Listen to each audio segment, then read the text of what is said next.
To say that this is an inconvenience for you is a disservice to you. This is way more than an inconvenience. This is something that nobody should have to endure, and you all have to endure it regularly. And we get it, we understand it.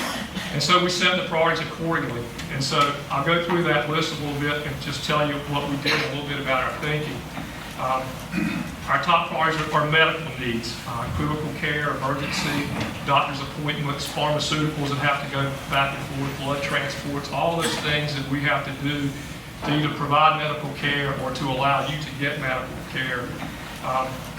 Our top priorities are medical needs, critical care, emergency, doctor's appointments, pharmaceuticals that have to go back and forth, blood transports, all those things that we have to do to either provide medical care or to allow you to get medical care are prioritized. And so if you have medical issues, medical appointments, you'll get priority as long as you have something, your appointment card or whatever, to show the folks on the ferry dock that you have medical conditions. The second, you got to eat, and so food and food supplies, milk, all that stuff is prioritized. We've been working with the suppliers, trying to get them on the same day, get them on. We don't know what that delivers, but a lot of medicine, blood, things that we do need, things that are priorities, do come by those carriers, and we have to get those things over here as well.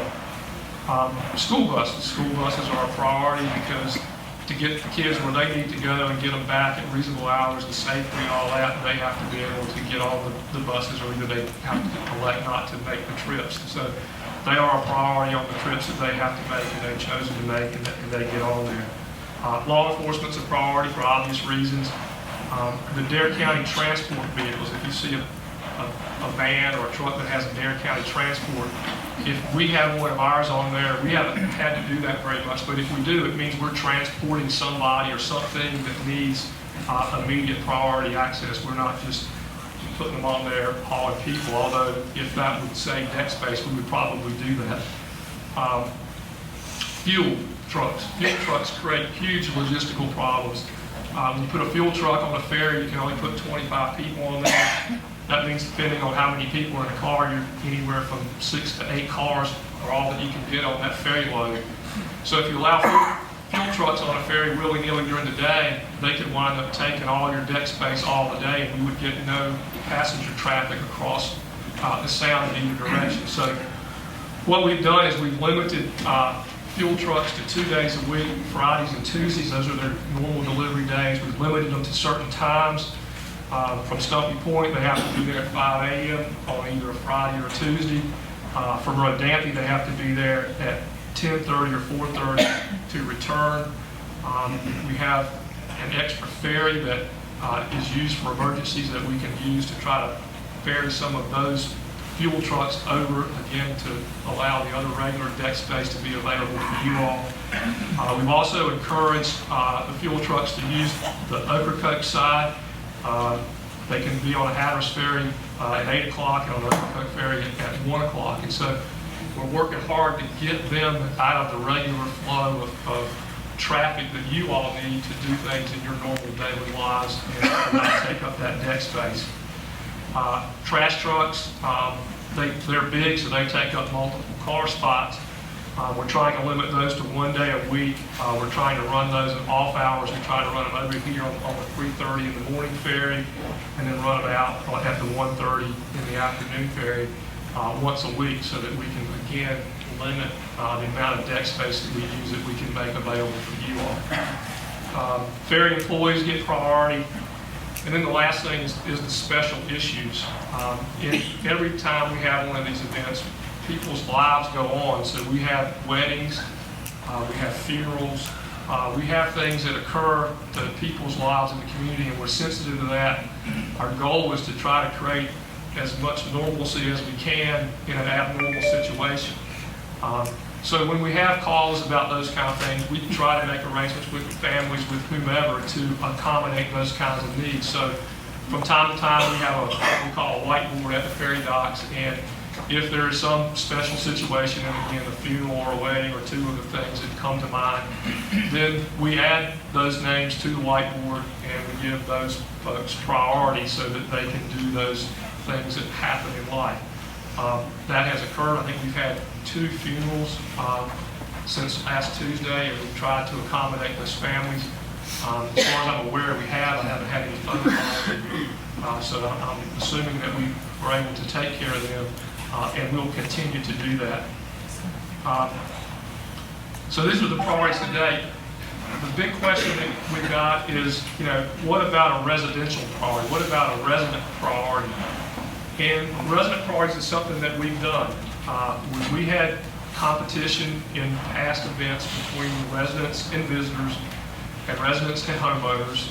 We set priority systems, we set certain days. I think we used an alphabet one time. We did things that we could do to try to balance the needs of all of those groups to give them ferry access, recognizing that you all have lives that you're trying to get in order and things that you need to do. In this particular event, we have had very few visitors. We've been trying to monitor the ferry lines. Very few visitors, very few problems, very few issues caused by visitors. Now, I know somebody is going to raise their hand and say, well, I know I was in line and a car with a Virginia tag got on ahead of me, and a car that was 5 cars back didn't get on, and that probably did occur. But if that is occurring, it's occurring on a limited basis. It's not substantial. There's not very many visitors, and so there's not much competition there for deck space.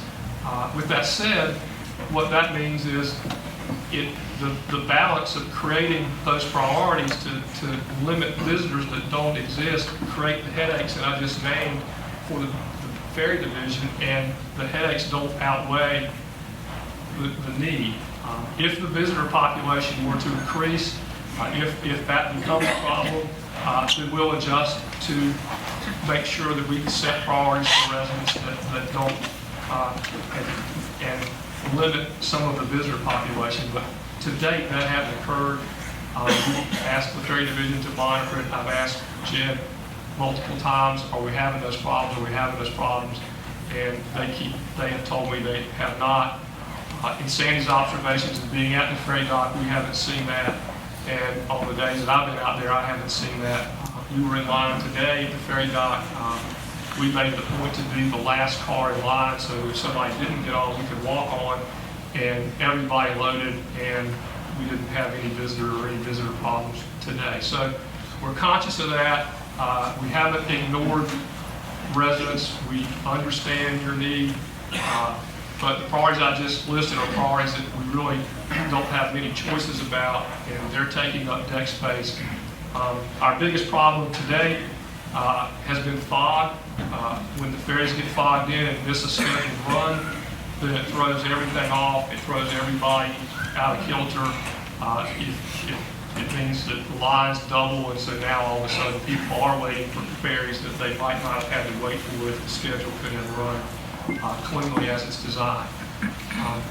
So with those things said, again, we understand the needs. We understand how difficult this is for you all. We'll do whatever we can do to make it better.